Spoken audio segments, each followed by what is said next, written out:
எப்படி அந்த கரும்பு விவசாய சின்னம் ஒரு ரோல் பிளே பண்ணிருக்கும் நம்புறீங்க? ஏன்னா அந்த சின்னத்துல போட்டிட்டவங்க வெறும் மொத்த வாக்குகளே 26,000 வாக்கு. 1960 கட்சி நடத்தல, டிஜிட்டல் ஏரால நடத்திக்கிட்டு. டிஜிட்டல்ல தாங்க நீங்களும் சேனல் அதான் சொல்றேன். உங்களுடைய ஓட்டு விவசாயிக்கு போயிருந்ததுன்னா நீங்க சொல்ற விவசாய சின்னத்துல எத்தனை தொகுதியில விவசாய சின்னத்துல போட்டிட்டாங்கன்னு சொல்லுங்க. சில தொகுதிகள், சில தொகுதியில 18 தொகுதியில போட்டுருக்காங்க. எவ்வளவு வாக்கு வாங்குனாங்க? 18 தொகுதி. நீங்க பாருங்க, எடுத்து பாருங்க. 26,000 வாக்கு.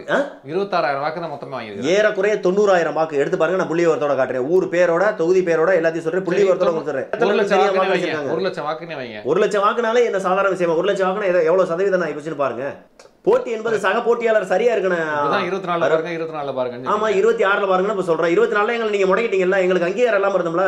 இப்ப தேர்தல் ஆணையம் எங்களை அங்கீகரிச்சிருக்கு. நாளைக்கு மக்கள் மன்றம் அங்கீகரிக்கும். ஒரு கூட்டணி கட்சியில 2 MP வாங்கியிருக்காரு. அந்த எம்பிகளுடைய வாக்கு இதுதானே உண்மை. திமுக ஓட்டு, கம்யூனிஸ்ட் அவர் வாங்கின 2 பாராளுமன்ற தொகுதியில அவர் வாங்கின வாக்கு என்பது விடுதலை சிறுத்தைகளுக்குரிய வாக்கா?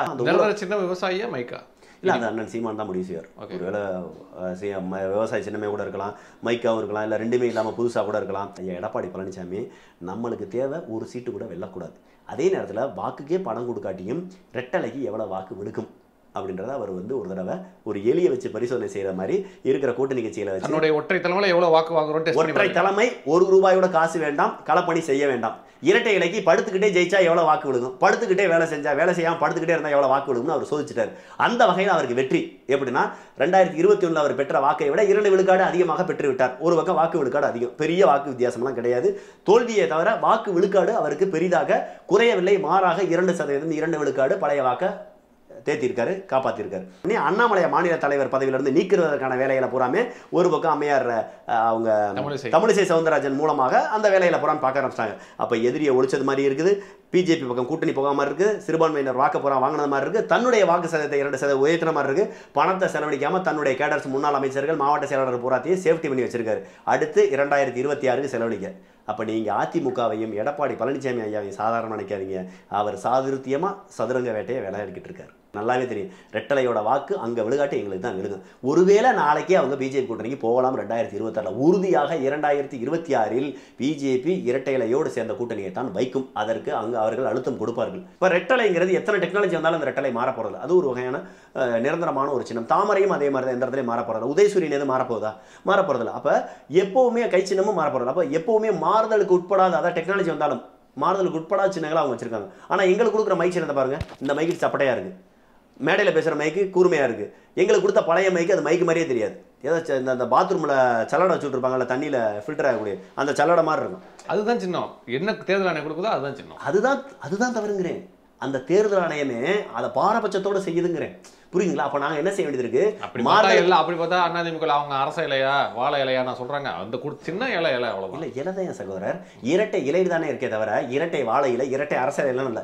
இரட்டை இலை பார்த்த உடனே இது இலைன்றது தெரியும். ஒளி வாங்கி எங்களுக்கு ஒளி வாங்கின்றது இலை ஒரே மாதிரி ஒயர்ல உள்ள ஒளி வாங்கி, ஒயர்லெஸ் ஒளி வாங்கி உங்களுக்கு தெரியுதா? ஒளி வாங்கி மாதிரி தெரியுதா? சோளக்கரு மாதிரி தெரியுதா? பிரிவினைவாதிகள் இவர்கள், இந்த நாம் தமிழர் கட்சியினர், இவங்களுக்கெல்லாம் ஓட்டு போறது ரொம்ப ஆபத்தானது அப்படின்னு காங்கிரஸ் கட்சி சொல்லுது. தமிழ்நாடு காங்கிரஸ் கட்சியினுடைய தலைவர் செல்வ பிறந்தகை சொல்றாரு. உங்களுடைய பதில் என்ன? அதே பிரிவினைவாதியை பேசப்பட்ட கட்சியில தான் அவரும் இதற்கு முன்னாடி விடுதலை சிறுத்தைகள் கட்சின்றதை பயணிச்சாரு. அவரும் தேசிய தலைவர் பிரபாகரனை ஏற்றுக்கொண்ட நபர் தான். நாங்க என்ன பிரிவினைவாதம் பேசணும்? முதல் எடுத்தோடனே பிரிவினைவாதம்னு நாங்க என்ன பேசணும்னு சொல்லுங்க அவரை. புரியுதுங்களா? அவரு அதாவது காங்கிரஸ் கட்சியில இருக்காரு, அவருடைய இருப்பை தக்க வச்சுக்கிறணும். காங்கிரஸ் கட்சி ஒரு ஒட்டுண்ணி, திமுகன்ற ஒரு விலங்குல ஒட்டிக்கிட்டு ரத்தத்தை குடிச்சிக்கிட்டு இருக்கக்கூடிய ஒரு கட்சி. அது பேசுவதற்கே தகுதி இல்லாத கட்சி. சொல்ற பார்த்தா காங்கிரஸோட நாம் தமிழர் கட்சி பெரிய கட்சியா தமிழ்நாட்டில்? உண்மைதானே? காங்கிரஸ் கட்சி தனியா நிக்குது. அவங்க ஜெயிக்கவே வேணாம், தனியா நிக்க சொல்லுங்க பாப்போம். அவங்களுக்கு ஓட் பேங்க் இருக்குல்ல, பாரம்பரியமான கட்சி தானே, நிரந்தரமான சின்னம் தானே, காசு இருக்கு தானே கொடுக்குறதுக்கு. நிக்க சொல்லுங்க, மோதி பார்ப்போம். வயநாடு தொகுதியினுடைய பிரச்சனைகளை நான் பாராளுமன்றத்தில் பேசியிருக்கேன். பாராளுமன்றத்தில் பேசினுடைய விளைவாக வயநாட்டினுடைய பிரச்சனை தீர்க்கப்பட்டிருக்கு. இப்படி பேசியிருக்கணுமா இல்லையா ஆண்மகன்? ஏன் பேசல? ஏன்னா வயநாடு தொகுதியை பக்கமே அவர் வரல. வயநாடு தொகுதியில் என்னென்ன பிரச்சனைகள் இருக்குன்னே அவருக்கு தெரியாது. இல்லாம 26 ஆட்சி பிடிப்போம். ஒரு நிமிஷம் இருங்க. எங்களுக்கு 26 நாங்க ஆட்சி பிடிப்போன்ற நம்பிக்கை இருக்கு. 8ல இருந்து எப்படி நீங்க 40 போவீங்க? நாங்க 40 போய் காட்டுறப்ப 40% வச்சிருக்கவங்க தான் ஆட்சி அமைச்சாங்களா?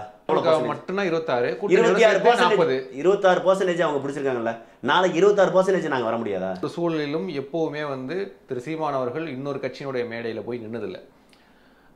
விஜய் கூப்பிட்டா நான் போவேன்ற மாநாட்டுக்கு. அது என்ன சொல்ல வர்றாரு, என்ன உணர்த்துது? விஜய் அண்ணன் என்பவர் ஒரு திராவிட சித்தாந்தத்தையோ ஒரு ஆரிய சித்தாந்தத்தையோ கொண்டு வந்தாக்க நம்ம புறக்கணிக்கலாம். அவர் ஒரு தமிழர். அவர் ஆரம்பித்த கட்சியினுடைய பெயரே தமிழக வெற்றி கழகம்னு ஆரம்பிச்சிருக்காரு. அவர் நினைச்சாருன்னா கேரளாவில் அவருக்கு எவ்வளோ ஃபேன் ஃபாலோவர் இருக்காங்க. கர்நாடகாவில் இருக்காங்க, ஆந்திராவில் இருக்காங்க. அவர் நினைச்சா தமிழக வெற்றி கழகம்னு வச்சதுக்கு பதிலாக இந்திய வெற்றி கழகம்னு வச்சிருக்கலாம், இந்திய தேசியம் பேசியிருக்கலாம், ஒருங்கிணைந்த இந்தியான்னு பேசியிருக்கலாம். ஆனால் அதெல்லாம் எதுவுமே பேசாமல் தமிழக வெற்றி கழகம்னு கொண்டு வந்தாருன்னா அவருக்கு உள்ளுக்குள்ள தமிழ் உணர்வு இருக்கு. ரஜினி என்பவர் இந்த மண் சார்ந்தவர் அல்ல. அதை நீங்க காரணமா சொல்லல. கமல் சினிமா மட்டும் ஒரு தகுதி இல்லைன்னு. ஒரு நிமிஷம் தலைவா, கமலஹாசன் ஐயா வந்தாரு, நாங்கள் வரக்கூடாதுன்னு சொன்னோமா? ரஜினியை மட்டும்தான் வேணான்னு சொன்னோம். ஐயா ரஜினிகாந்த் அவர்களை வேணான்னு சொன்னதுக்கான காரணம், இந்த மண்ணை சேர்ந்தவர்கள் நீங்கள் கிடையாது, இந்த மண்ணில் நீங்கள் வந்து ஒரு சினிமா நடிகராக வந்தீங்க, நடிச்சீங்க, எல்லாமே செஞ்சீங்க. இதுவரைக்கும் ஒரு நிமிஷம் இருங்க, இதுவரைக்கும் நீங்கள் இந்த மண்ணுக்கும் இந்த மக்களுக்கும் செய்தது என்னன்னு கேட்டான். ஒரு அரசியல் நகர்வுக்கு அவர் ஒரு குரல் கொடுத்திருப்பாரா? கமலஹாசனை தமிழரா ஏத்துக்கிறீங்களா? கமலஹாசன் நாங்க தமிழரா ஏத்துக்கிறோமோ இல்லையா, அவர் இந்த மண்ணில் பிறந்தாருங்களா? ஒரு நிமிஷம், அவர் தமிழர் இல்லைங்கிறீங்களா? ஆரிய எதிர்ப்பு பேசுறீங்க. நான் கேட்கறது அவர் தமிழரா இல்லையா? நீங்க சொல்லுங்க. நீங்க ஆரிய எதிர்ப்பு பேசுறீங்க. நான் ஆரிய எதிர்ப்பு பேசுறேன், நான் இல்லைன்னு சொல்லல, ஆரிய எதிர்ப்பு பேசுறேன். கமலஹாசன் பிறந்த ஊர் பூர்வீகம் எது? கமலஹாசனுக்குரிய வேற நாடுகள், அவர் மொழி சார்ந்தோ அவர் இனம் சார்ந்தோ வேற நாடுகள் ஒண்ணு சொல்லுங்க. நீங்க தான் சொல்லுவீங்க இங்கு பிறப்பினும் அயலானேன்னு சொல்லுவீங்க. சரி, அவர் அயலானா எங்க இருந்து சொல்லுங்க? பரமக்குடியில பிறந்தா அவர் தமிழர் ஆயிருவாரா? இல்ல, தப்பு. ஆரிய எதிர்ப்பு அருண்மாணிக்கம் எங்களுக்கு தெரியவே இல்லை, தப்புதான். கமலஹாசனுடைய பூர்வீகம் எது? அவர் என்ன மொழி பேசுகிறார்? அவர் எந்த நாட்டை சேர்ந்தவர் சொல்லுங்க, எந்த மாநில தமிழர்னு நீங்க சொல்றதுக்கு முன்னாடி அதெல்லாம் யோசிச்சிருக்கணும், விசாரிச்சிருக்கணும். நான் தமிழர் கேக்குறீங்க, நான் தமிழர்னே சொல்லலங்க, நீங்க சொல்லுங்க. நாங்க தமிழர் சொன்னீங்க, நான் அந்த ஒரே வார்த்தை சொல்லிட்டேன். நான் தமிழர்னு அவர் சொல்றதுக்கான காரணம், அவர் பார்ப்பனர் என்ற ஒரு காரணத்திற்காக நீங்க தமிழர் இல்லைங்கிறீங்க. நான் என்ன சொல்றேன், அவர் பார்ப்பனராக இருந்தாலும் கூட அவர் தமிழ் பார்ப்பனராக இருக்கிறார். வணக்கம் திரு நத்தம் சிவசங்கரன். வணக்கம், எப்படி இருக்கீங்க? நல்லா இருக்கிறேன். கடந்த முறை நம்ம பேசும்பொழுது, தேர்தலுக்கு முன்னாடி பேசும்பொழுது நீங்க சொன்னீங்க 10% மேல நாங்க போவோம் நாம் தமிழர் கட்சி அப்படின்னீங்க. 1 கோடி வாக்குகள் வாங்குவோம் அப்படின்னீங்க. 1 கோடி வாக்குனா 10%? மாத்தி மாத்தி பேசுறீங்க. ரெண்டும் சொன்னீங்க, அது வேற இது வேற. 1 கோடி வாக்குக்கு மேல போவோம்னு சொன்னது இயல்பு, அதுல மாற்று கருத்து இல்ல. சதவீதம் என்பது 15க்கு மேல. ஏன்னா 1% 3% மாறிச்சு, 3% 6 மாறிச்சு, அதாவது 3ங்கிறது 7 மாறிச்சு. 6. நீங்க கரெக்டா எக்ஸாக்டா வேற கேட்பீங்க. 6.6 6.6ங்கையில 7% நம்ம ரவுண்டா வச்சுக்கலாம். அப்போ 6.9 கூட வாங்கிடுது. அப்போ 7%. இப்போ 7.14 ஆகும். நீங்க இதுக்கு முன்னாடி பாத்தீங்கன்னா 1.1ங்கிறது 3 மாறும்போது 2 மடங்கை விட அதிகம், சற்று அதாவது அதிகமா இருக்கும். அப்ப 1 வந்து 3 மாறும்போது சற்று ஏறக்குறைய அதிகம். அடுத்து வந்து 3 வந்து 7 மாறும்போதும் 2 மடங்கை விட அதிகம். அப்படி நாங்க பார்க்கும்போது 7ங்கிறது 14 மாறணும். இன்னும் சொல்லனாக்கா 15க்கு மேல வரணும். ஏன்னா 2 மடங்கு, அதை விட கொஞ்சம் கூடுதலாக தான் எல்லா இதுலையுமே எங்களுடைய வாக்கு வங்கியினுடைய வரலாறு இருக்கு, ஹிஸ்டரி இருக்கு. அதனால நாங்க என்ன பண்ணோம், அப்படி ஒரு உங்களுடைய கடந்த ஹிஸ்டரி எல்லாம் பார்க்கும்பொழுது 3லேருந்து 7 ஆகுது. அப்போ 7ன்றப்போ இப்போ 8.2 அப்படின்றப்போ இது வந்து ஒரு சின்ன ஒரு ஜம்ப் தானே. ஒரு நீங்க கடந்த முறை ஒரு பெரிய பாய்ச்சல் இல்லை இந்த தடவை. இல்லை சார், ஒரு உண்மைதான், அதில் எல்லாம் மாற்று கருத்துல. இது ஜம்ப்னு கூட சொல்ல முடியாது, ஜஸ்ட் ஒரு வாக், அவ்வளோதான். அது அடுத்து ஒரு ஸ்டெப்னு கூட சொல்லலாம். ஜம்ப்னு சொல்ற கூட ஒரு ஸ்டெப் தான் போயிருக்கு, அதில் மாற்று கருத்து. சர்க்கிள்னு சொல்ல முடியாதா? சர்க்கிள்னு எப்படி சொல்லுவீங்க? நாங்கள் சருகுனா தானே சர்க்கிள். எங்களுடைய ஜம்புக்கு பதிலாக ஒரு ஸ்டெப்னு வேணா சொல்லிக்கோங்க. புரியுதுங்களா? இது சர்க்கிள். ஒவ்வொரு தேர்தலுக்கும் பெரிய ஒரு 3 முதல் 4 ஒரு தாவுதல், ஒரு மிகப்பெரிய வாக்கு சதவீதத்தை தாண்ட வேண்டிய ஒன்று ஒரு வாக்கு சதவீதத்தில் அடியெடுத்து வைத்திருக்கிறது. அவ்வளவுதான். சர்க்கிள்ன்ற வார்த்தை நீங்க இந்த இடத்துல பயன்படுத்த தேவையில்லை, முடியாது. ஏன்னா நாங்கள் வைத்த இலக்கு அடைய முடியல. இலக்கு அடைய முடியலைங்கிற உன்னை 1 கோடி வாக்கத்தை இலக்கா வச்சிருந்தான். புரியுதுங்களா? எங்களுடைய இலக்கை 1 கோடி வாக்கா வச்சிருந்து தான் எங்களுடைய இலக்கா வச்சிருந்தோம். ஆனால் எங்களால் வந்து கள சூழ்நிலை வந்து எங்களுக்கு எதிராகவே திட்டமிட்ட சதியாக அமைஞ்சிருச்சு. உங்களுக்கு தெரியும், பிஜேபி எங்களுடைய சின்னத்தை எப்படி பறிச்சுச்சுன்னு தெரியும். கடைசி 17 நாட்களில் எங்களுக்கு கிடைத்த எங்களுக்கு கிடைச்ச சின்னத்தை வச்சு நாங்கள் பெற்ற வாக்குகள் இவ்வளவுதான். ஒருவேளை எங்களுக்கு இதே கரும்பு விவசாய சின்னம் இருந்திருந்தால் எங்களுடைய வாக்கு சதவீதம் என்பது 15 விழுக்காடு. அதை நீங்க நம்புறீங்களா? உண்மை. இல்ல நம்ம எப்படி அந்த கரும்பு விவசாய சின்னம் ஒரு ரோல் பிளே பண்ணிருக்கும் நம்புறீங்க? அந்த சின்னத்துல போட்டிட்டவங்க வெறும் மொத்த வாக்குகளே 26,000 வாக்கு. அருண், உங்களுக்கு ஒன்று சொல்றேன்.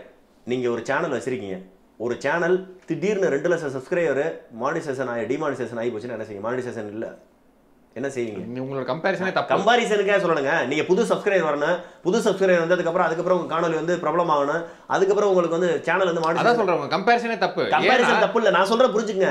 உங்களுக்கு சேனலுக்கு எப்படி புதுசா ஒரு ரெப்யூட்டேஷன் வராதுக்கு, உங்களுடைய பழைய ரெப்யூட்டேஷன் போறதுக்கும் புது ரெப்யூட்டேஷன் ஏன் வரலன்னு சொல்ல முடியுமா? அருண்மணிக்கு பழைய ஆள் தான், உங்களுடைய சேனல் அதே பழைய சேனல் தான், அதே பேரு தான். ஏன் திரும்ப அந்த சேனல் 1960 கட்சி நடத்தல, டிஜிட்டல் ஏரால நடத்திக்கிட்டு டிஜிட்டல்ல தாங்க நீங்களும் சேனல். அதான் சொல்றேன், உங்களுடைய ஓட்டு விவசாயிக்கு போயிருந்ததுன்னா நீங்க சொல்ற விவசாய சின்னத்துல எத்தனை தொகுதியில விவசாய சின்னத்துல போட்டிட்டாங்க சொல்லுங்க. சில தொகுதிகள், சில தொகுதி இல்ல 18 தொகுதியில போட்டுருக்காங்க. எவ்வளவு வாக்கு வாங்குனாங்க? 18 தொகுதி. நீங்க பாருங்க, எடுத்து பாருங்க. 26,000 வாக்கு.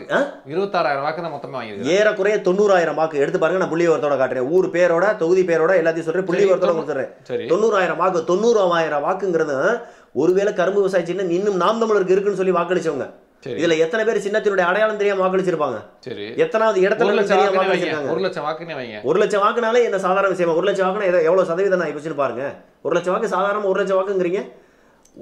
குழப்பத்துல, அதாவது என்ன சொல்றது, குழம்பிய குட்டையில் மீன் பிடித்தது போல குழப்பத்துல விழுந்த வாக்கு 1 லட்சம் வாக்கு. இதுல குழம்பி போய் வேற வேற சின்னத்துல வாக்கு செலுத்தின அரசியல் காய் நகர்த்தல்கள் சூழல்கள்னால உங்களுடைய வாக்கு சதவீதம் குறைஞ்சிருக்கு அப்படின்றீங்க. அரசியல்லாம் அப்படிதானே இருக்கும். ஆமா, அரசியல் அப்படிதான் இருக்கு இல்லையே, நாங்க சொல்லலையே. உங்களுடைய அரசியல்லையும் ஒரு அறானுபன்னு இருக்கணும்னு எதிர்பார்த்தோம். அரசியல் அறமற்ற அரசியலா மாறி போச்சு. எங்க சின்னத்தை பறிச்சு எங்களை முடக்கி பிரச்சாரம் செய்ய விடாம 1 மாதங்களுக்கு மேல எங்களை நிறுத்தி வச்சு நாங்கள் அடித்து வைத்திருந்த துண்டறிக்கை, விவசாய சின்னத்தை பதிவு செய்து அடித்து வச்சிருந்த துண்டறிக்கை, சுவரொட்டிகள், பதாகைகள் எல்லாமே வீணா போய் சின்னமே இல்லாம பிரச்சாரத்துக்கு போய் என்ன பிரச்சாரம் செய்ய முடியும்? சின்னமே இல்லாம மக்கள்கிட்ட போய் சந்திக்கும் போது இருக்கிற குறையில தான் சொல்ல முடியும். சின்ன எதை போய் சேர்ப்பீங்க? 17 நாள்ல நாங்க வாங்கின வாக்கு 35 லட்சம் வாக்கு, 36 லட்சம் வாக்கு. 17 நாள்ல வாங்கின வாக்கு 36 லட்சம் வாக்கு. இதே எங்கள்கிட்ட ஒரு சின்னத்தை கொடுத்து பாருங்க. நாங்க இப்ப கொடுத்துருக்கீங்கல்ல, 2026ல பாருங்க. 2026ல யார் எவ்வளவு வாக்கு சதவீதம் வர்றா, எத்தனை இடத்த வெற்றி பெறாங்க, யார் அமைச்சு ஆட்சி வைக்கிறாங்கன்னு பாருங்க. போட்டி என்பது சக போட்டியாளர் சரியா இருக்கணும். 24 பாருங்க. ஆமா, 26ல பாருங்கன்னு இப்ப சொல்றேன். 24ல எங்களை நீங்க முடக்கிட்டீங்கல்ல, எங்களுக்கு அங்கீகாரம் இல்லாம இருந்தோம்ல. இப்ப எங்கள் தேர்தல் ஆணையம் எங்களை அங்கீகரிச்சிருக்கு. நாளைக்கு மக்கள் மன்றம் அங்கீகரிக்கும். இன்னைக்கு தேர்தல் மன்றம் அங்கீகரிச்சிருச்சு, நாளைக்கு மக்கள் மன்றம் எங்களை அங்கீகரிக்கும். நீங்க வேணா பொறுத்திருந்து பாருங்க. அருமாணிக்கம், நீங்க ஒன்று தெரிஞ்சுங்க, இந்தியாவில் இதுவரைக்கும் மற்றவர்கள் எல்லாருமே கூட்டணி கட்சிகளா போய் இன்னைக்கு அண்ணன் திருமாவளவன் அவர்கள் அங்கீகரிக்கப்பட்ட கட்சியார். அவர் எப்படி அங்கீகரிக்கப்பட்ட? தனியா போட்டியிட்டு 8% வாக்கோ அல்லது அதற்கு மேற்பட்ட வாக்கோ வாங்கி அவர் அங்கீகாரம் வாங்கியிருக்காரு. ஒரு கூட்டணி கட்சியில 2 MP வாங்கியிருக்காரு. அந்த எம்பிகளுடைய வாக்கு இதுதானே உண்மை. அவர் வாங்கின 2 பாராளுமன்ற தொகுதியிலே அவர் வாங்கின வாக்கு என்பது விடுதலை சிறுத்தைகளுக்குரிய வாக்கா? எத்தனை கூட்டணி கட்சி, காங்கிரஸ் கட்சி, கம்யூனிஸ்ட் கட்சி, திமுக, இன்னும் சில பல கட்சிகளுடைய ஒட்டுமொத்த வாக்கையும் அவங்க வாங்கி அதை தன்னுடைய வாக்கு அவங்க அங்கீகாரம் பண்ணியிருக்காங்க. நாங்க அப்படி கிடையாது. பியூரிட்டி, எங்களுடைய வாக்குகள் என்பது தூய்மையான நாம் தமிழர் கட்சியின் வாக்கு, தூய்மையான நாம் தமிழர் கட்சியினுடைய உழைப்புக்கு எழுந்த வாக்கு, தூய்மையாக அண்ணன் சீமானியுடைய உழைப்புக்கும் அவர் பேச்சுக்கும் எழுந்த வாக்கு, தமிழ் தேசியத்திற்கு எழுந்த வாக்கு. இல்ல, அதுல எல்லாம் மாறுபடவே இல்லை. உங்களுடைய உண்மையான இந்தியாவில் ஒரு கட்சி உண்மையான வெற்றியை பெற்றதென்றால், இந்தியாவில் ஒரு கட்சி உண்மையிலேயே அங்கீகரிக்கப்பட்டது என்றால் அது நாம் தமிழர் கட்சி மட்டும்தான். கொஞ்சம் சிந்திச்சு பாருங்க. இந்த கட்சி விடுதலை புலிகளுடைய ஆதரவு கட்சி. இந்த கட்சி தேசிய தலைவர் பிரபாகரனுடைய கட்சின்னு சொல்லப்பட்ட கட்சி. தேசிய தலைவர் பிரபாகரனை தீவிரவாதின்னு சொன்ன ஒரு ஊர்ல, ஒரு நாட்டுல, விடுதலை புலிகள் தீவிரவாத இயக்கம் சொன்ன ஒரு நாட்டுல தடை செய்யப்பட்ட விடுதலை புலிகளை தூக்கிக்கிட்டு, தடை செய்யப்பட்ட தேசிய தலைவர் பிரபாகரனுடைய உருவப்படத்தை தூக்கிட்டு, தடை செய்யப்பட்ட புலிக்கொடியை தூக்கிக்கிட்டு ஒரு கட்சி மாநிலம் பூரா சுத்தி மக்கள் மத்தியில கட்சியை கொண்டு போய் விதைச்சு, கொள்கையை விதைச்சு, தமிழ் தேசிய சித்தாந்தத்தை விதைச்சு, இதவே தேர்தல் ஆணையத்துல போய் பதிவு செய்யப்பட்ட கட்சியா மாத்தி தேர்தலை போட்டியிட்டு, இன்னைக்கு அதே கட்சி எந்த பிரபாகரனை தீவிரவாதி என்று சொன்னார்களோ அவரை தலைமையை ஏற்றுக்கொண்ட கட்சி, எந்த புலிக்கொடியை தீவிரவாத புலிக்கொடின்னு சொன்னாங்களோ அந்த புலிக்கொடியை கொடியா வச்சுக்கிட்ட கட்சி, எந்த விடுதலை புலிகள் தீவிரவாத இயக்கம்னு சொன்னாங்களோ அந்த இயக்கத்தை முன்னோடியா கொண்ட ஒரு கட்சி இன்னைக்கு இந்திய தேர்தல் ஆணையத்தால் அங்கீகரிக்கப்பட்டிருக்குன்னா இது அண்ணன் சீமானுக்கும் நாம் தமிழர் பிள்ளைகளுக்கும் கிடைச்ச வெற்றி. இந்த வெற்றியை நீங்க யாரோட ஒப்பிட முடியாது. இது சிங்கத்தின் கர்ஜனையை போன்ற வெற்றி. அதனால இதை யாரோட ஒப்பிடாதீங்க. எங்கள் வெற்றிக்கு நிகழார்கள் யாரும் கிடையாது. எங்களுடைய அரசியல் இலக்கு என்பது வேறு, எங்களுக்கு கிடைச்ச வெற்றி என்பது வேறு. அவ்வளவுதான். நாங்கள் எங்களுடைய குறைந்தபட்ச அங்கீகாரமாக தான் இதை பார்க்கிறோம். எங்கள் உழைப்புக்கும் எங்களுடைய தியாகத்திற்கும் எங்களுடைய நாங்கள் இழந்த இழப்பிற்கும் கிடைத்த வெற்றி கிடையாது. நாங்கள் மாவீரர்களுடைய ஆத்மாவையும் ஈழத்தமிழர்களுடைய இழப்பையும் ஈடு செய்வதற்கு இந்த வெற்றி பத்தாது. அதில் மாறுபடவே இல்லை. நீங்க மட்டும்தான் இது என்னுடைய ஓட்டு அப்படின்னு உரிமை கொண்டாட முடியும். அங்கீகாரம் அடைச்சிருக்கிறீங்க. சின்னம் நிரந்தர சின்னம் உங்களுக்கு கிடைச்சிருக்கு, தக்க வச்சிருக்கிறீங்க. அதெல்லாம் ஒன்றும் மாற்று கருத்தே இல்லை. நீங்க சொல்றது அதான் நீங்க சொல்றீங்கல்ல, இப்போ 2024 பாருங்க நாங்க பாராளுமன்றத்துக்குள்ள ஆட்களை அனுப்புவோம் அப்படின்னு சொன்னீங்க. இத்தனைக்கும் சின்னம் கிடைச்சதுக்கு அப்புறமும் கூட சொன்னீங்க. அதற்கு பிறகு புலி அடுத்த பாய்ச்சலை பாருங்க, நாங்க அடுத்து அப்படியே டபுள் ஆகும், எங்களோட பெர்சன்டேஜ் டபுள் ஆகும், 1 கோடி வாக்குகள் இலக்கு அப்படின்னு சொன்னீங்க. அதெல்லாம் உங்களுடைய நம்பிக்கையா இருக்கலாம், உங்களுடைய இலக்கா இருக்கலாம். ஆனால் கடந்த தேர்தல் காட்டிலும் இந்த தேர்தலில் ஒரு பெரிய பாய்ச்சல் இல்லை. அதுதான் நான் மீண்டும் மீண்டும் கேட்குறேன். நீங்கள் இதுக்கு இந்த சின்னம் பறி போனது, சூழ்ச்சி செஞ்சுட்டாங்க, இந்த ஜஸ்டிஃபிகேஷன்ஸ்லாம் கொடுத்தா அது ஏற்றுக்கொள்ளக்கூடியதாக இருக்கா என்ன? ஏன்னா பல தொகுதிகளில் 1 லட்சம் வாக்குகளுக்கு மேலே வாங்கியிருக்கிறாங்க, ஆனால் வெற்றி பெற முடியலை. அப்போ என்ன உணர்த்துது இது உங்களை? இவ்வளோதான் நம்மளுடைய உயரம் அப்படின்னு மக்கள் காட்டுறாங்களா நாம் தமிழர் கட்சியினுடைய? நீங்க அதை தவறாவே புரிஞ்சுக்கிறீங்க. நீங்க தவறா புரிஞ்சுக்கிறீங்க. பொதுவா ஜனநாயக முறைப்படி போட்டிங்கிறது ஒரே மாதிரியான போட்டியா இருந்திருக்கணும். எங்களுக்கு சின்னம் முடக்கப்பட்டு எங்களுக்கான சின்னமே இல்லாம கொஞ்ச நாள் எங்களை மக்கள் மத்தியில் ஒரு குழப்பத்தை ஏற்படுத்தி அதற்கு பிறகு எங்களுக்கு ஒரு சின்னத்தை கொடுத்து 17 நாள்ல அந்த சின்னத்தை கொண்டு நாங்கள் மக்கள்கிட்ட கொண்டு போய் சேர்த்து அதுக்கப்புறம் அந்த தேர்தலை நாங்கள் பார்த்துருக்கோம், சந்திச்சிருக்கோம். அப்ப இதுவே எங்களுக்கு ஒரு மிகப்பெரிய ஒரு தொய்வை கொடுத்துருச்சு. அதாவது ஒரு பிரச்சாரம் பண்ண முடியாம ஒரு முடக்கத்தை ஏற்படுத்திருச்சு. அதுதான் காரணமே தவிர எங்களுடைய வெற்றியோ எங்களுடைய உழைப்பு உழைப்புக்கோ எந்த குறையுமே இல்லை. ஆனால் இது வந்து இது எங்களுக்கு ஒரு என்ன சொல்றது, ஒரு மிகப்பெரிய ஒரு என்ன சொல்ற ஒரு இடையூறாக இருந்துருச்சு இந்த சின்னம் இது. ஆனால் அடுத்த காலகட்டத்தில் எங்களுக்கு ஒரு நிரந்தரமான சின்னமாக இருக்கும். வெகு நாட்கள் எங்களுக்கு இருக்கு, இந்த நாட்கள் நிறைய இருக்கும். ஊரக உள்ளாட்சி அடுத்து வர இருக்கு, கண்டிப்பாக ஊரக உள்ளாட்சி வரும். அந்த சின்ன விவசாயியா மைக்கா இல்லை, அந்த அண்ணன் சீமான் தான் முடிவு செய்வார். ஒருவேளை விவசாய சின்னமே கூட இருக்கலாம், மைக்காவும் இருக்கலாம், இல்லை ரெண்டுமே இல்லாமல் புதுசாக கூட இருக்கலாம். ஏன்னா உங்களுக்கு இந்த பொதுவாகவே சின்னம் என்பது நாம் வந்து அந்த முறையவே நம்ம எதிர்க்கிறோம். ஒரு காலத்தில் கல்வி அறிவு இல்லாத இந்தியாவில் சுதந்திரம் வாங்கின புதுசில் மக்களுக்கு வந்து வேட்பாளருடைய பேர்களை படித்து பார்க்க தெரியாது, கட்சியினுடைய பேர்களை படித்து வாக்களிக்க தெரியாதுன்ற ஒரு காரணத்திற்காக ஒரு சின்னத்தை வந்து ஒரு அடையாளமாக வச்சோம்னா அவர்கள் பயன்படுத்தக்கூடிய பொருள், அன்றாட பார்க்கக்கூடிய பொருள், ஆகவே அதை அடையாளம் வச்சு போட்டுருவாங்க, வாக்கு செலுத்திடுவாங்கன்றதுக்காக அந்த சின்னத்தை வச்சாங்க. ஆனால் இன்றளவு கூட அது அப்படியே இருக்குது. இப்போ ரெட்டலைங்கிறது எத்தனை டெக்னாலஜி வந்தாலும் அந்த ரெட்டலை மாற போகிறது, அது ஒரு வகையான நிரந்தரமான ஒரு சின்னம். தாமரையும் அதே மாதிரி தான், எந்த இடத்துலையும் மாற போகிறது. உதயசூரியன் எது மாறப்போகுதா? மாறப்போறதில்ல. அப்போ எப்போவுமே கை சின்னமும் மாறப்போறதில்ல. அப்போ எப்போவுமே மாறுதலுக்கு உட்படாத, அதாவது டெக்னாலஜி வந்தாலும் மாறுதலுக்கு உட்படாத சின்னங்களை அவங்க வச்சிருக்காங்க. ஆனால் எங்களுக்கு கொடுக்குற மைக் சின்னத்தை பாருங்க, இந்த மைக்கு சப்பட்டையா இருக்கு, மேடையில் பேசுகிற மைக்கு கூர்மையாக இருக்குது. எங்களுக்கு கொடுத்த பழைய மைக்கு அது மைக்கு மாதிரியே தெரியாது. ஏதோ இந்த பாத்ரூமில் சல்லடை வச்சுட்டு இருப்பாங்கல்ல, தண்ணியில் ஃபில்டர் ஆகக்கூடிய அந்த சல்லடை மாதிரி இருக்கும். புரியுதுங்களா? அப்போ அதுதான் சின்னம். என்ன தேர்தல் ஆணையம் கொடுக்குதோ அதுதான் சின்னம். அதுதான் தவறுங்கிறேன். அந்த தேர்தல் ஆணையமே அதை பாரபட்சத்தோட செய்யுதுங்கிறேன். புரியுதுங்களா? அப்ப நாங்க என்ன செய்ய வேண்டியது இருக்கு? அப்படி பார்த்தா அதிமுக அவங்க அரச இலையா வாழை இலையா நான் சொல்றாங்க, அந்த சின்ன இலை அவ்வளவு இல்ல. இலைதான் சகோதரர், இரட்டை இலை தானே இருக்கே தவிர இரட்டை வாழை இலை, இரட்டை அரச இலை இல்ல. இரட்டை இலை பார்த்த உடனே இது இலைன்றது தெரியும். ஒளி வாங்கி எங்களுக்கு ஒளி வாங்கின்றது இலை வந்து ஒரே மாதிரி ஒயர்ல உள்ள ஒளி வாங்கி, ஒயர்லெஸ் ஒளி வாங்கி உங்களுக்கு தெரியுதா? ஒளி வாங்கி மாதிரி தெரியுதா? சோளக்கருது மாதிரி தெரியுதா? அந்த இதுகள் எல்லாம் இப்ப தேர்தல் ரிசல்ட் வரும்போது போட்டிருந்தாங்க. உண்மையிலே நான் உட்காந்துருந்தேன், சத்தியம் டிவியில் உட்காந்துட்டு பார்த்துட்டு இருந்தேன். இது மைக்கு மாதிரியாங்க தெரியுது, சோளக்கருது மாதிரியே தெரியும். நீ நல்லா போய் பாருங்களேன். இல்ல அந்த மைக்கை தானே வச்சு திரு சீமான் அவர்கள் எல்லா தொகுதியிலும் வழி இல்ல மாறன். நீங்க என்ன செய்வீங்க? தேர்தல் ஆணையம் இதான் கொடுக்குது. நான் அந்த நேரத்தில் தேர்தல் ஆணையத்தோட சண்டை போடுவோம்னா தேர்தலை பார்ப்பனா? புரியுதுங்களா? வேற வழியில இங்க இருக்கு அருண். நான் என்ன சொல்றேன், நீங்கள் ஒரு நெறியாளன்ற தாண்டி எங்களுக்கு இவங்க செயற்கையா கொடுக்குற இடர்பாட பாருங்களேன். இயற்கையாவே எங்களுக்கு மக்கள் மத்தியில கொண்டு போய் சேர்க்கிற அளவுக்கு பொருளாதாரம் இல்லை. புரியுங்களா? அது இயற்கையாவே எங்களுக்கு இருக்க ஒரு கஷ்டம். இன்னொன்னு, மக்களுக்கு பொருளாதாரத்தை தான் ஓட்டுக்கு காசை கொடுத்து இவன் பர்ச்சேஸ் பண்றான். அதுவும் எங்களால முடியல. அப்ப நாங்க உண்மையை நேர்மையா குறுகிய காலம் பிரச்சாரம் பண்ண முடியல அப்படின்றது ஒரு ஃபேக்டரா நீங்க குறுகிய காலத்துல பிரச்சாரம் எங்களால் முடிஞ்ச அளவு செஞ்சிட்டோம். மக்களை ஒரு குழப்பத்திற்கு ஆளாக்கி இல்ல பெரிய அளவுல பண்ண முடியல. அது வந்து இந்த பெர்சன்டேஜ் கம்மியானது காரணம்னு நினைக்கிறீங்க? அவ்வளவுதான். தொடர் ஓட்டத்துல ஓடிக்கிட்டு இருக்கும்போது பாதியிலே குச்சியை பிடிங்கிட்டு திரும்ப ஒண்ணுல இருந்து ஓடியான்னு பின்னாடி அனுப்புறேன். எப்படி இருக்கும்? தொடர் ஓட்டத்துல ஓடிக்கிட்டு இருக்கேன் எல்லாருமே. அந்த குச்சியை அடுத்த இடத்துல கடத்த போகும்போது திடீர்னு அந்த குச்சியை பிடிக்கிட்டு வாங்க ஃபர்ஸ்ட் இருந்து ஓடுங்கன்னு எங்களை ஒரு ஆளை மட்டும், ஏற்கனவே மற்றவங்க எல்லாம் ஓடிக்கிட்டு இருக்காங்க, எங்களை ஒரு ஆளை மட்டும் திரும்ப 0ல இருந்து வான்னு ஓட விட்டா அவரு வெற்றியாளர்கள் வெற்றியில அடைகிறதுக்கு முன்னாடியே நாங்கள் வந்து முடக்கப்பட்டுறோம். அவ்வளவுதான். சமமான ஒரு போட்டி இல்லை. பிரிவினைவாதிகள் இவர்கள் இந்த நாம் தமிழர் கட்சியினர் இவங்களுக்கெல்லாம் ஓட்டு போறது ரொம்ப ஆபத்தானது அப்படின்னு காங்கிரஸ் கட்சி சொல்லுது. தமிழ்நாடு காங்கிரஸ் கட்சியினுடைய தலைவர் செல்வ பிறந்தகை சொல்றாரு. உங்களுடைய பதில் என்ன? அதே பிரிவினைவாதியை பேசப்பட்ட கட்சியில தான் அவரும் இதற்கு முன்னாடி விடுதலை சிறுத்தைகள் கட்சியில பயணிச்சார். அவரும் தேசிய தலைவர் பிரபாகரனை ஏற்றுக்கொண்ட நபர் தான். நாங்கள் என்ன பிரிவினைவாதம் பேசணும்? முதல் எடுத்தோடனே பிரிவினைவாதம்னு நாங்கள் என்ன பேசணும்னு சொல்லுங்க அவரை. புரியுதுங்களா? அவரு அதாவது காங்கிரஸ் கட்சியில் இருக்காரு, அவருடைய இருப்பை தக்க வச்சுக்கிறணும். அதுக்காக யார் அவர் விமர்சனம் பண்ணணும்? இனிமேல் அவர் போய் அதிமுக விமர்சனம் பண்ண முடியாது. ஏன்னா அது வந்து அதிமுக செத்து போன கட்சி மாதிரி அவர் ஃபீல் பண்ணுறாரு. அதனால வந்து இனிமேல் ஆக்டிவாக இருக்கக்கூடிய ஒரே கட்சி நாம் தமிழர் கட்சி, வளர்ந்து வரக்கூடிய கட்சி நாம் தமிழர் கட்சி, வாக்கு சதவீதத்தை தக்க வைத்து நிரந்தரமாக போட்டியிடக்கூடிய கட்சி. நான் நாம் தமிழர் கட்சி தனித்து போட்டியிடுது. காங்கிரஸ் கட்சி 60 ஆண்டுகளுக்கு மேலே இந்தியாவை ஆண்ட கட்சி. அவங்களால ஒரே ஒரு உள்ளாட்சி தேர்தலை தனித்து போட்டியிட முடியுமா? நீங்கள் எப்படியே நம்ம 2 பேரும் கிளம்புவோம், கார் எடுத்துகிட்டு போவோம். இங்கேருந்து ஒரு 30 கிலோமீட்டர் எந்த டைரக்ஷன் வேணாலும் போவோம். 30 கிலோமீட்டரை வச்சுட்டு எந்த டைரக்ஷன் வேணாலும் போவோம். எத்தனை இடத்துல காங்கிரஸ் கொடி பறக்குதுன்னு பாருங்க, எத்தனை இடத்துல நாம் தமிழர் கட்சி கொடி பறக்குதுன்னு பாருங்க. இல்ல காங்கிரஸ் கட்சி இங்க பாருங்க, காங்கிரஸ் கட்சி ஒரு ஒட்டுண்ணி, திமுகன்ற ஒரு விலங்குல ஒட்டிக்கிட்டு ரத்தத்தை குடிச்சுக்கிட்டு இருக்கக்கூடிய ஒரு கட்சி. அது பேசுவதற்கே தகுதி இல்லாத கட்சி. புரியுதுங்களா? அவர் சொல்றாரு ஏமாந்த இளைஞர்கள் அவர்கள் பின்னாடி போறார்கள். உண்மைதான். கச்சத்தீவை மீட்பார்கள் என்று காங்கிரஸ் கூறியதை ஏமாந்து போன இளைஞர்கள் எங்கள் பின்னாடி வந்தார்கள். காவிரி பிரச்சனையில் தண்ணீர் தீர்வை ஏற்படுத்துவார்கள், காவிரி பிரச்சனையை தீர்ப்பார்கள் என்று திமுகவையும் காங்கிரஸையும் நம்பி ஏமாந்த இளைஞர்கள் எங்கள் பின்னாடி வந்தார்கள்.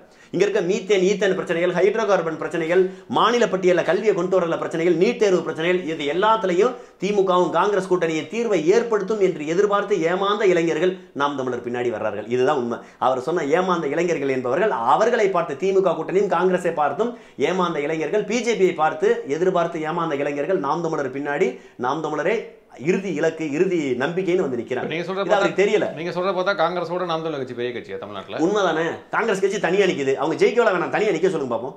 காங்கிரஸ் கட்சி அவங்களால தனியா நிக்க முடியுமா? நான் என்ன கேட்கிறேன், தனியா நிக்கிறது இருக்கட்டும், ஒரு தொகுதியில் அவங்களால போட்டியிட வேண்டியதானே? ஏன் உதயம் பேர் வந்து நீங்க கூட மறுக்க மாட்டீங்கன்னு நினைக்கிறேன். இப்போ கன்னியாகுமரியிலேயோ காரைக்குடியிலேயோ இன்னும் சில இந்த போன்ற தொகுதி காங்கிரஸ் கட்சி தன்னுடைய ஓட் பேஸை இன்னும் தக்க வச்சிருக்க இடத்துலயோ அவங்க கூட்டணி இல்லாமல் ஜெயிக்க வாய்ப்பே இல்லைன்னு சொல்லுவீங்களா? ஜெயிக்கவே முடியாதுன்னு சொல்றேன். நிக்கவே மாட்டாங்க. அவங்களுக்கு அங்க ஓட் பேஸ் இருக்குல்ல. நான் ஓட் பேஸ் இருக்குல்ல, அது ப்ரூவ் ஆயிருக்குல்ல. நான் மாணிக்கம் சார் தோழர், நான் என்ன சொல்றேன், அவங்களுக்கு ஓட் பேங்க் இருக்குல்ல, பாரம்பரியமான கட்சி தானே, நிரந்தரமான சின்னம் தானே, காசு இருக்கு தானே கொடுக்குறதுக்கு. நிக்க சொல்லுங்க, மோதி பார்ப்போம். இல்ல அது தேர்தல் கூட்டணி அவங்க வியூகம் அமைக்கிறாங்க. அதுதான் சொல்றேன், அவங்க ஒரு வியூகம் அமைக்கிறாங்க. அதுல தலையிடுறதுக்கு நான் என்ன சொல்றேன், அவங்களுக்கு உரிமை இருக்கு. நீங்க பேசக்கூடாது. நான் வந்து நாம் தமிழர் கட்சியை வந்து நீங்க விமர்சிக்கும் போது நாம் தமிழர் கட்சி எந்த தளத்தில் நிக்கிறோம் அதே தளத்துல நீங்களும் வாங்க. இல்ல உங்களை மாதிரி நாங்க வேற கட்சியோட 10 கட்சியோட கூட்டணி அமைச்சு உங்களோட நாங்க வாக்கு வாங்காட்டி நீங்க சொல்லுங்க. புரியுதுங்களா? நாங்க தனியாக தனித்துவத்தோட நிக்கிறோம். நீ எங்களை மாதிரி தனித்துவத்தோட நிக்கவே வக்கு இல்லாத நபர் எங்களை எப்படி நீ விமர்சனம் பண்ணலாம்? எங்களை மாதிரி நிக்கவே முடியல உன்னால. நீ நில்லு, அதுக்கப்புறம் போட்டிடுறோமா வேணாமான்னு பேசுவோம். தனிச்சு நில்லுவா. முடியுமா? முடியாது. இங்க பாருங்க, ஒரே தொகுதியில் நின்றா நான் தான் தோத்து விடுவனோ, ஒருவேளை தோத்து விட்டா என்ன செய்யறேன்னு சொல்லிட்டு ராகுல் காந்தி 2 தொகுதியில போட்டிடுறாருங்க. ஏங்க 2 தொகுதியில போட்டிடணும்? ஒருவேளை 2 தொகுதியில இவர் ஒரு ராவலியில் இவர் நின்று வயநாடுல இன்னொரு நபர் கொடுத்திருந்தா இவருக்கு இன்னொரு எம்பி சேர்ந்தானே வந்திருக்கேன். அந்த மக்கள் நீங்கள் இதற்கு அந்த மக்கள் விரும்பி இருக்கலாம் ராகுல் காந்தி எங்க தொகுதியில போட்டிடணும். ஏற்கனவே எம்பியா இருந்தவர். சரி, அந்த தொகுதியில நின்றுக்க வேண்டியதானே, அப்புறம் எதுக்கு ராவலியில நின்றீங்க? அது அவங்க பாரம்பரியமான தொகுதி. பாரம்பரியமான தொகுதியில மட்டும் நின்றுக்க வேண்டியதானே, அப்புறம் ஏன் வயநாட்டில் நின்றீங்க? நான் என்ன கேட்கிறேன், 2லயுமே ஜெயிச்சிட்டீங்க. ஒன்னு ரிசைன் பண்ண போறீங்களா இல்லையா? திரும்ப இங்க தேர்தல் நடக்க போதா இல்லையா? அந்த தேர்தலுக்கு செலவழிக்கிற பணம், அந்த தேர்தல் ஆணையம் செலவழிக்கிற பணம் யாருடைய பணம்? தேர்தல் ஆணையம் பணம், இந்திய அரசினுடைய பணம், மக்களோட வரி பணம். இந்திய அரசுக்குன்னு ஒரு பணம்லாம் கிடையாது. மக்களுடைய வரி பணத்தை வாங்கி வேற வேற திட்டங்களை கொடுப்பாங்க. அப்ப ஏதோ ஒரு திட்டங்களுக்கு செலவழிக்க வேண்டிய தொகையை வெட்டியா ஒரு தொகுதியினுடைய தேர்தலுக்கு திரும்பவும் செலவழிக்க வைக்கிறீங்க. இதுவே இந்தியாவினுடைய இறையாண்மைக்கும் இந்தியாவுடைய ஜனநாயகத்துக்கும் எதிரானது. நீங்க உண்மையிலேயே ஆண்மை உள்ள நபரா இருந்தா, நான் வயநாடு தேர்தலில் போன தடவை 2 எம்பி ஆயிருக்கேன். அந்த மக்களுக்கு நான் நல்லது செஞ்சிருக்கேன். வயநாட்டுக்கு பல தடவை போயிருக்கேன். வயநாடு தொகுதியினுடைய பிரச்சனைகளை நான் பாராளுமன்றத்தில் பேசியிருக்கேன். பாராளுமன்றத்தில் பேசினுடைய விளைவாக வயநாட்டினுடைய பிரச்சனை தீர்க்கப்பட்டிருக்கு. இப்படி பேசியிருக்கணுமா இல்லையா ஆண்மகன்? ஏன் பேசல? ஏன்னா வயநாடு தொகுதியை பக்கமே அவர் வரல. வயநாடு தொகுதியில் என்னென்ன பிரச்சனைகள் இருக்குன்னே அவருக்கு தெரியாது. வயநாடு தொகுதியினுடைய பிரச்சனைகளை பற்றி பாராளுமன்றத்தில் அவர் பேசவே இல்லை. ஆகவே வயநாடு பகுதியில் திரும்ப போய் நின்றோம்னா மக்கள் தோற்கடிச்சிருவாங்களோன்னு சொல்லிட்டு 2 தொகுதியில் போட்டிக்கிறார். ஒரே நேரத்தில் இரட்டை சேவாரி. மோடி கூட அப்படி இல்லைங்க. புரியுதா? 10 ஆண்டு காலம் மக்கள் விரோத செயல்களை மட்டுமே திட்டங்களாக கொடுத்த ஒரு நபர் அவர் கூட ஒரே தொகுதியில் போட்டியிட்டார். பட் 60,000 வாக்கு வித்தியாசத்தில் வெற்றி பெறாரு. போன தடவை 6 லட்சம் வாக்கு வித்தியாசத்தில் வெற்றி பெற்றார். அது வேற. ஆனால் அவருடைய தொகுதியில் அவர் வாக்கு சதவீதம் குறைந்தாலும் கூட அதே தொகுதியில் நிற்கிறார்ல, ஒரே தொகுதியில் போட்டியிடார்ல. புரியுதுங்களா? அது ஏன் அந்த தைரியம் கூட இல்லையே நம்ம ஐயா பாப்புக்கு? இப்போ நாம் தமிழர் கட்சி வந்து தொடர்ந்து தன்னுடைய வாக்கு சதவீதத்தை அதிகரிச்சுக்கிட்டே இருக்கு. நிரந்தர அங்கீகரிக்கப்பட்ட கட்சி ஆயிடுச்சு. நிரந்தர சின்னம் கிடைச்சிருச்சு. ஆனால் மக்கள் பிரதிநிதிகளே வரல. வென்று ஒரு வெற்றியை இன்னும் பார்க்கவே இல்லை தேர்தலில் நீங்க போட்டியிட்ட காலத்துல. கல்டிவேட் ஆகல. ஆனா இதுதான் வந்து இந்த நாம் தமிழர் கட்சிக்கு ஓட்டு போடுறது வந்து அது வேஸ்ட், அதுக்கு போடாதீங்க அப்படின்னு காங்கிரஸ் சொல்றதுக்கான காரணமா? இல்ல, அவங்களுக்கு என்னென்ன சகோதரர் ஒன்று தெரிஞ்சுக்கங்க. நாம் தமிழர் கட்சி இப்ப கமலஹாசனை பத்தி அவங்க பேச மாட்டாங்க பாத்தீங்களா? ஏன்னா அவங்களுக்கு நல்லா தெரியுது, கமலஹாசன் என்ற ஒரு நபர், என்ற ஒரு நடிகர், அவரால் இந்த அரசியல் சூழ்நிலை தாண்டி வரமாட்டாரு அப்படின்னு இருந்தாங்க. ஆனால் காங்கிரஸ் கட்சிக்கு நல்லா தெரியுது. 60 ஆண்டு காலம் அவர்கள் ஆட்சி பீடத்தில் இருந்தவர்கள். அவங்களுக்கு நல்லா தெரியும் எதிரி எப்படி வருவாங்க. ஏன்னா திமுக ஒரு காலத்தில் காங்கிரஸை கருவறுப்போம்னு சொல்லிட்டு வந்த கட்சி தான். அந்த கட்சி கண்கூடா இதெல்லாம் என்ன செய்ய போகுதுன்னு அவங்க நினைச்சு விட்டதனுடைய விளைவு தான் அவர் தமிழ்நாட்டில் அவருடைய ஆட்சியை இல்லாம பண்ணுச்சு திமுக. இப்போ அதே மாதிரி அவங்களுக்கு தெரியுது ஒரு எதிரி எப்படி வளர்ந்து வந்தாங்கன்றது ஏற்கனவே முன்னுதாரணமாக பார்த்துருக்காங்க. அப்போ நாம் தமிழர் கட்சியினுடைய வளர்ச்சியை பார்த்து அவர்களுக்கு உண்மையிலேயே ஒரு அச்சம் இருக்குது, ஒரு பயம் இருக்குது. நாம் தமிழர் கட்சி வளர்ந்து வந்துட்டால் நம்மளுக்கு மிகப்பெரிய எதிரியாக இருப்பான். நாம ஈழத்தில் இருந்த ஈழத்தமிழர்களை கொத்தா கொண்டுட்டோம். ராஜீவ்காந்தியினுடைய ஒரு உயிருக்காக ஒரு இனத்தினுடைய உயிரவே அழிச்சு எடுத்துட்டோம். அப்போ ஒருவேளை நாம் தமிழர் கட்சி வெற்றி பெற்று வரும்போது, வளர்ந்து வரும்போது, அது வந்து ஒரு தமிழ்நாட்டில் ஒரு அசைக்க முடியாத சக்தியாக வரும்போது அதனுடைய பாதிப்பை காங்கிரஸ் கட்சி கண்டிப்பாக அந்த பாதிப்பு அவர்களுக்கு தான். அதை உணருது. அதனால என்ன ஆரம்பத்துல என்ன பாதிப்பு என்ன பண்ணுவீங்க? என்ன பாதிப்புனா காங்கிரஸ் கருவறுப்பதே அந்த கட்சியினுடைய கொள்கை. அதுக்கு என்ன அர்த்தம்?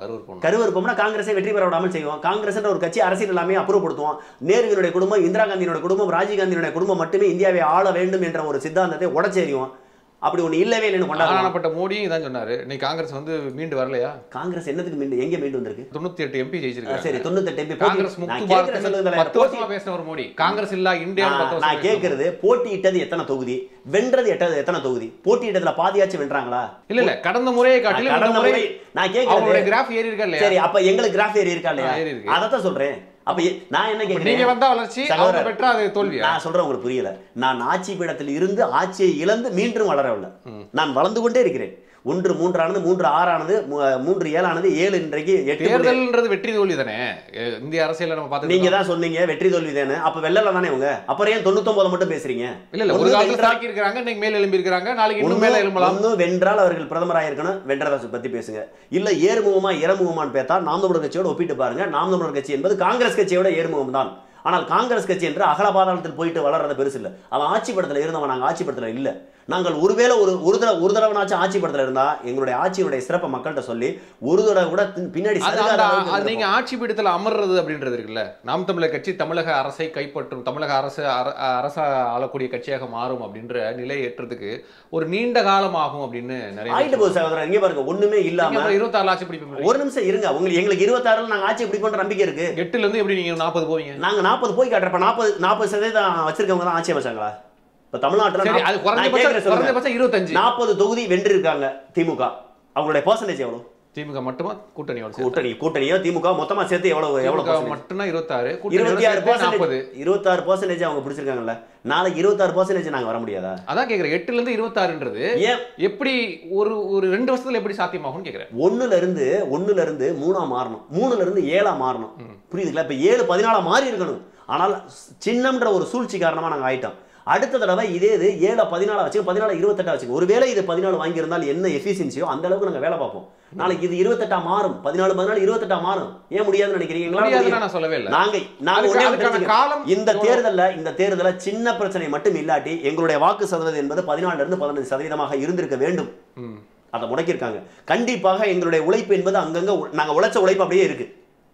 2026ல அந்த உழைப்பினுடைய ஒட்டுமொத்த உழைப்பினுடைய அறுவடையை நாங்கள் அறுவடை செய்து காட்டுவோம். இல்ல அதை என்னால உணர முடியுது. இப்ப வரக்கூடிய விமர்சனங்கள் எல்லாமே நாம் தமிழர் கட்சி வாங்கியிருக்கக்கூடிய வாக்குகளை வந்து யாரும் அருண் தோழர் இன்னைக்கு பேசு பொருள் இன்னைக்கு நீங்க எடுத்து பாருங்க. இன்னைக்கு தமிழ்நாட்டில இந்தியாவில ஒட்டுமொத்த இந்தியாவிலையும் உலகத்தில் எந்த நாடுகள் எல்லாம் தமிழர் வாழ்கிறார்களோ அங்கெல்லாம் இருக்கக்கூடிய ஒரே பேசு பொருள் நாம் தமிழர் கட்சியினுடைய அங்கீகாரம், நாம் தமிழர் கட்சியினுடைய வாக்கு விழுக்காடு. நாம் தமிழர் கட்சி தனியா நின்று சாதிச்சிருக்கான். உலகத்தில் உள்ள தமிழர்கள் பூரா பேசுறான், இந்தியாவில் உள்ள எல்லா கட்சியும் பேசுறான். என்னடா ஒரு மூலையில ஒரு கட்சி சின்னதா ஆரம்பிச்சான், இன்னைக்கு இவ்வளவு பெரிய தீப்பொறியா வந்து நிக்குது, அடுத்து அவர்களுடைய வளர்ச்சி எவ்வளவு பெரிய வளர்ச்சியா இருக்க போதுன்னு பேசிட்டு இருக்கான். நீங்க சாதாரணமா பேசிக்கிட்டு இருக்கீங்க. 26ல உங்களுடைய வியூகம் எப்படி இருக்கும்? தேர்தல் வியூகம் தனியா தான் நிப்பீங்களா? இல்ல எப்பவுமே கூட்டணி சம்பந்தமா அண்ணன் தான் முடிவு சொல்லுவார். அண்ணன் சீமான் எங்களிடம் கொடுத்த உத்தரவாதம் நாம எப்பவுமே தனிவாத்தேன். ஒருவேளை கூட்டணின்னு யாராவது வந்தா நம்ம தலைமையை ஏத்துக்கிட்டு, அண்ணன் சீமானுடைய தலைமையை ஏத்துக்கிட்டு, நாம் தமிழர் கட்சியுடைய கொள்கையை ஏத்துக்கிட்டு நான் ஏன் அதை கேட்கிறேன்னா எந்த ஒரு சூழலிலும் எப்பவுமே வந்து திரு சீமான் அவர்கள் இன்னொரு கட்சியினுடைய மேடையில போய் நின்னதில்லை. விஜய் கூட்டம் நான் போவேன்ற மாநாட்டுக்கு அது என்ன சொல்ல வர்றாரு, என்ன உணர்த்துது? அவருடைய புதுசா வர்றாரு, தமிழ் தேசிய கொள்கையை கொண்டு நான் சொல்லிக்கிறேன். ஏன் ஒரு கேள்வியை கேட்க விட மாட்டீங்க? அண்ணன் சீமான் வந்து ரொம்ப தெளிவா சொல்லுவாரு, பதில்கள் என்பது கேள்விகளின் அழகான குழந்தை. நீங்க கேள்வியை கேட்டீங்க, குழந்தை கொஞ்சம் அந்த குழந்தைய வரவிடுங்க, சரிங்களா? அதாவது நான் என்ன சொல்ல வரேன், விஜய் அண்ணன் என்பவர் ஒரு திராவிட சித்தாந்தத்தையோ ஒரு ஆரிய சித்தாந்தத்தையோ கொண்டு வந்தாக்க நம்ம புறக்கணிக்கலாம். அவர் ஒரு தமிழர். அவர் ஆரம்பித்த கட்சியினுடைய பெயரே தமிழக வெற்றி கழகம்னு ஆரம்பிச்சிருக்காரு. அவர் நினைச்சாருன்னா கேரளாவில் அவருக்கு எவ்வளவோ ஃபேன் ஃபாலோவர் இருக்காங்க, கர்நாடகாவில் இருக்காங்க, ஆந்திராவில் இருக்காங்க. அவர் நினைச்சா தமிழக வெற்றி கழகம் வச்சதுக்கு பதிலாக இந்திய வெற்றி கழகம்னு வச்சிருக்கலாம், இந்திய தேசியம் பேசியிருக்கலாம், ஒருங்கிணைந்த இந்தியான்னு பேசியிருக்கலாம். ஆனால் அதெல்லாம் எதுவுமே பேசாமல் தமிழக வெற்றி கழகம்னு கொண்டு வந்தார்னா அவருக்கு உள்ளுக்குள்ள தமிழ் உணர்வு இருக்கு. அவர் ஒரு தமிழ் தேசியத்தை விரும்பக்கூடிய நபராக இருக்கிறார். அவர் இதுவரைக்கும் எந்த திராவிட கட்சிகளோடும் தேசிய கட்சிகளோடும் கூட்டணிக்கு போகல. அப்போ அவர் காசு பணத்துக்கு ஆசைப்பட வேண்டிய தேவையில்லை. ஏனால் அவர் செல்வ செழிப்பாக வாழக்கூடிய ஒரு நபர். அப்போ ஏதோ ஒரு மாற்றத்தை இந்த அரசியல் செய்ய வேண்டும் என்ற ஒரு நல்ல எண்ணத்தில் வருகிறார் என்ற நம்பிக்கை அண்ணன் சீமானுக்கு இருக்கலாம். ஆகவே அவர் மேடைக்கு போகலாம். இன்னொன்று என்னன்னா, விஜய் என்பவர் ஒரு சுத்த தமிழர். ஒரு தமிழர் மீண்டும் ஒரு தமிழ்நாட்டில் இன்னைக்கு ஐயா எம்ஜிஆர் வந்து எவ்வளவுதான் மக்களுக்கு நல்லது செஞ்சிருந்தாலும் அவர் ஒரு மலையாளி என்ற ஒரு காரணத்தினால் அவர் ஒரு சில இடங்களில் முல்லை பெரியார் போன்ற பிரச்சனைகளில் அவர் மலையாளிக்கு ஆதரவாக இருந்தார் என்பதுதான் உண்மை. அவர் தேசிய தலைவர் பிரபாகரனுக்கு உதவி செஞ்சார், நிறைய நிதி பங்களிப்பு கொடுத்தார், அதெல்லாம் மாற்றப்படுத்தல. ஆனாலும் கூட இனத்தால் ஒருத்தனுக்கு தான் ஆடாவிட்டாலும் தன் தசையாடுன்ற மாதிரி அவர் மலையாளிகளுக்கு சில ஆதரவுகளை முல்லை பெரியாரில் நாம் இன்றளவும் கூட படக்கூடிய துன்பங்களுக்கு அதுவும் ஒரு காரணம். அப்போ அதெல்லாம் நம்ம ஏற்றுக்கணும். அப்போ ஒரு பிரபலமான நடிகர் இதுவரைக்கும் பிரபலத்தை பயன்படுத்தி தமிழ்நாட்டில் தமிழர் ஆளவே இல்லை. நம்ம நடிகர்களை எதிர்க்கிறோம். நடிப்பை மட்டுமே வைத்து, சினிமா துறையை மட்டுமே வைத்து ஆட்சி அதிகாரத்தை கைப்பற்றணும்னு நினைக்கிறத தப்புன்னு சொல்கிறோம்.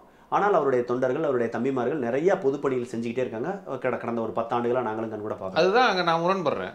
ரஜினி வந்தா திட்டுறீங்க, வரக்கூடாது, நீங்க சினிமா நடிச்சு சினிமா மட்டும் ஒரு தகுதியானு கேட்குறீங்க. விஜய் வந்தா சிவப்பு குளம் போட்டு நான் வந்து உங்க மாநாட்டுக்கே வரேன்றீங்க. ஒரு நிமிஷம் சொல்றேங்க, ரஜினி என்பவர் இந்த மண் சார்ந்தவர் அல்ல. அதை நீங்க காரணமா சொல்லல. கமல் சினிமா மட்டும் ஒரு தகுதி இல்லைன்னு. ஒரு நிமிஷம் தலைவா, கமலஹாசன் ஐயா வந்தாரு, நாங்க வரக்கூடாதுன்னு சொன்னோமா? வீட்டுக்கு ரஜினியை மட்டும்தான் வேணாம்னு சொன்னோம். ஐயா ரஜினிகாந்த் அவர்களை வேணாம்னு சொன்னதுக்கான காரணம், இந்த மண்ணை சேர்ந்தவர்கள் நீங்கள் கிடையாது, இந்த மண்ணில் நீங்கள் வந்து ஒரு சினிமா நடிகராக வந்தீங்க, நடிச்சீங்க, எல்லாமே செஞ்சீங்க. இதுவரைக்கும் ஒரு நிமிஷம் இருங்க, இதுவரைக்கும் நீங்கள் இந்த மண்ணுக்கும் இந்த மக்களுக்கும் செய்தது என்னன்னு கேட்டான். ஒரு அரசியல் நகர்வுக்கு அவர் ஒரு குரல் கொடுத்திருப்பாரா? கமலஹாசனை தமிழரா ஏத்துக்கிறீங்களா? கமலஹாசன் நாங்க தமிழரா ஏத்துக்கிறோமோ இல்லையா, அவர் இந்த மண்ணில் பிறந்தாருங்களா? ஒரு நிமிஷம், அவர் தமிழர் இல்லைங்கிறீங்களா? ஆரிய எதிர்ப்பு பேசுறீங்க. நான் கேட்கறது அவர் தமிழரா இல்லையா? நீங்க சொல்லுங்களேன். நீங்க ஆரிய எதிர்ப்பு பேசுறீங்க. நான் ஆரிய எதிர்ப்பு பேசுறேன், நான் இல்லைன்னு சொல்லல, ஆரிய எதிர்ப்பு பேசுறேன். கமலஹாசன் பிறந்த ஊர் பூர்வீகம் எது? கமலஹாசனுக்குரிய வேற நாடுகள், அவர் மொழி சார்ந்தோ அவர் இனம் சார்ந்தோ வேற நாடுகள் ஒண்ணு சொல்லுங்க. நீங்க தான் சொல்லுவீங்க. இங்கு பிறப்பினும் அயலானேன்னு சொல்லுவீங்க. சரி, அவர் அயலானா எங்க இருந்து சொல்லுங்க? பரமக்குடியில பிறந்தா அவர் தமிழர் ஆயிடுவாரா? இல்ல, தப்பு. ஆரிய எதிர்ப்பு அருண்மாணிக்கம் எங்களுக்கு தெரியவே இல்லை, தப்புதான். கமலஹாசனுடைய பூர்வீகம் எது? அவர் என்ன மொழி பேசுகிறார்? அவர் எந்த நாட்டை சேர்ந்தவர் சொல்லுங்க, எந்த மாநிலம்? தமிழர்னு நீங்க சொல்றதுக்கு முன்னாடி அதெல்லாம் யோசிச்சிருக்கணும், விசாரிச்சிருக்கணும். நான் தமிழர் கேக்குறீங்க, நான் தமிழர்னே சொல்லலங்க. நீங்க சொல்லுங்க. நாங்க தமிழர் சொன்னீங்க. நான் அந்த ஒரே வார்த்தை சொல்லிட்டேன். நான் தமிழர்னு அவர் சொல்றதுக்கான காரணம், அவர் பார்ப்பனர் என்ற ஒரு காரணத்திற்காக நீங்க தமிழர் இல்லைங்கிறீங்க.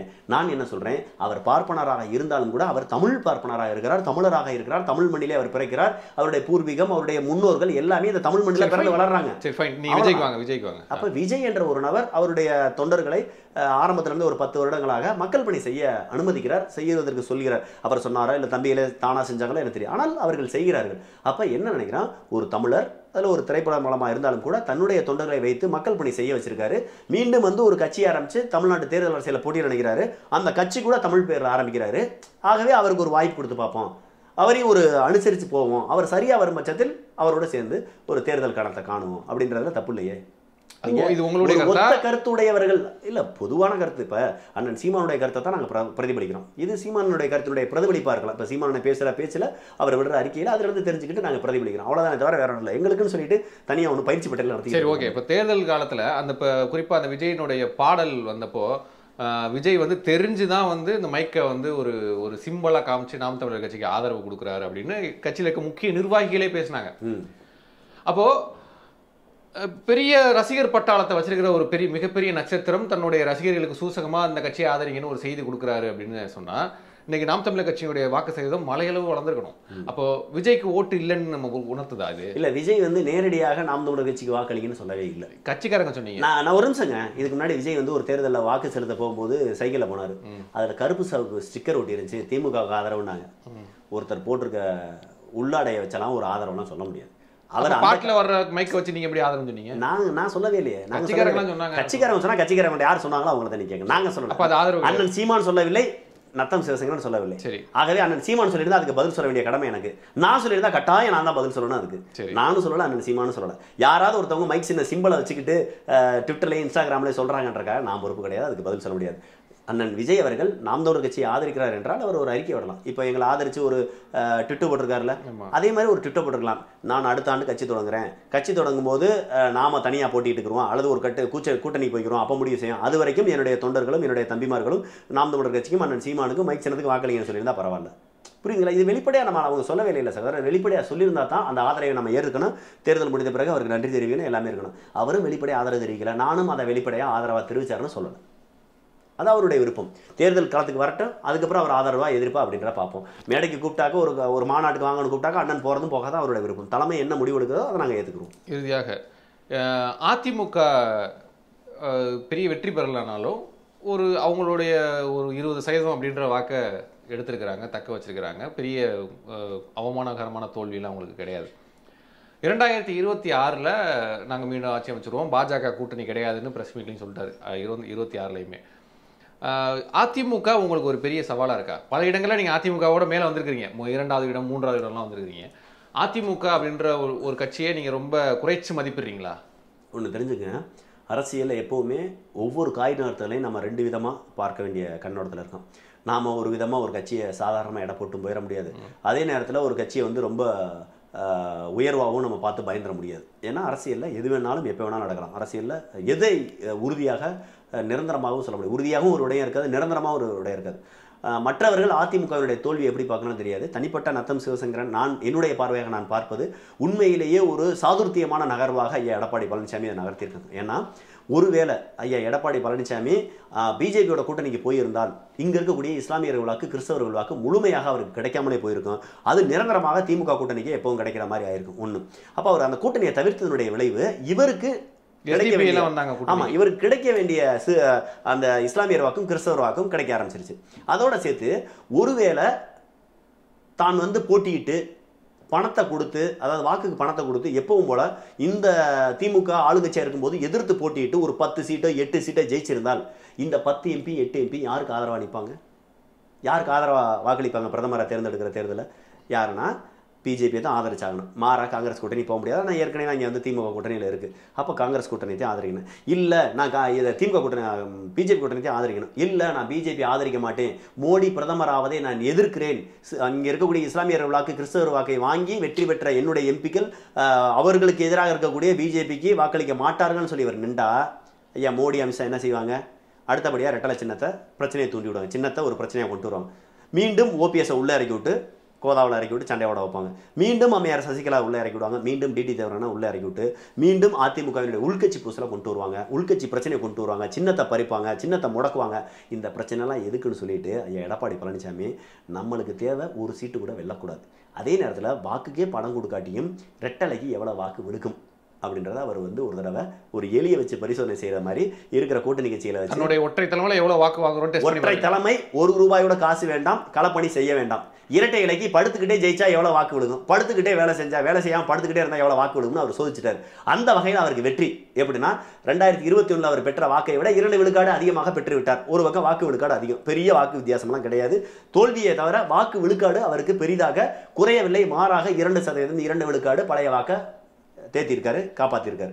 அப்ப ஒரு பக்கம் பிஜேபியை பகச்சிக்கிறல, ஒரு பக்கம் இஸ்லாமிய கிறிஸ்தவர்களினுடைய வாக்கை தக்க வச்சுக்கிட்டாரு, இஸ்லாமிய கிறிஸ்தவர்களை பகச்சிக்கிறல.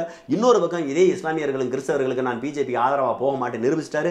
இன்னொரு பக்கம் இப்ப வேலுமணி தங்கமணியை விட்டு அதிமுக கூட்டணியும் பிஜேபி கூட்டணி அமைய முடியாம போனது காரணம் அண்ணாமலை தான் சொல்லி அண்ணாமலையை கார்னர் பண்ணி அண்ணாமலையை மாநில தலைவர் பதவியிலிருந்து நீக்கிறதுக்கான வேலையில பூராமே ஒரு பக்கம் அம்மையார் அவங்க தமிழிசை சவுந்தரராஜன் மூலமாக அந்த வேலையில பூரா பார்க்க ஆரம்பிச்சிட்டாங்க. அப்ப எதிரியை ஒழிச்சது மாதிரி இருக்குது, பிஜேபி பக்கம் கூட்டணி போகாம இருக்கு, சிறுபான்மையினர் வாக்கு போறா வாங்கினது மாதிரி இருக்கு, தன்னுடைய வாக்கு சதவீதத்தை 2% உயர்த்தின மாதிரி இருக்கு, பணத்தை செலவழிக்காம தன்னுடைய கேடர்ஸ் முன்னாள் அமைச்சர்கள் மாவட்ட செயலாளர் பூராத்தையும் சேஃப்டி பண்ணி வச்சிருக்காரு.